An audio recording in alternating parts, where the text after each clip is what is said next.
আসসালামু আলাইকুম। সবাই কেমন আছেন? আশা করি সবাই ভালো আছেন। তো আমি একটা কথা আজকে না বললেই নয়। তো হোয়াটসঅ্যাপ বিলালের পিছে যারা লাগছে টুল করে, এটা নিয়ে আমি একটা কিছু বলতে চাই। হোয়াটসঅ্যাপ বিলাল ভাই, তুমি তো কিছু কও না, আমরাই কয়ে দিই।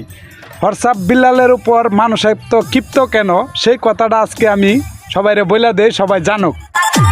যে সে ভিডিও করে, ইনকাম করে, যেই বলছে যে সে 3 মাসে 44 লাখ টাকা ইনকাম করছিল, তখনই ফেসবুক কোম্পানি কি করছে, টাকাটা কমায় দিছে। এই কমায় দেওয়াতে যারা টিকটকার আছে, বড় বড় টিকটকার যারা, ওরা তখন মাল কামাইতারে না। কারণ কী করব, অগর কোনো ইনকাম নাই, বাইকের তেল কিনতারে না, কি কষ্ট তাদের। এই জন্য বিলালের পিছে লাগছে। হোয়াটসঅ্যাপ বিলাল ভাই, তুমি অগর তেল কিনার টেয়াটাও রাখো নাই ভাই। ভাই আমার পক্ষ থেকে তুমি অগর 1 লিটার করে তেলের টেয়া দিয়ে দিও ভাই, তাহলে তোমার পিছে লাগতো না ভাই। কি কথাটা ঠিক কইছি না? হ্যাঁ ঠিক।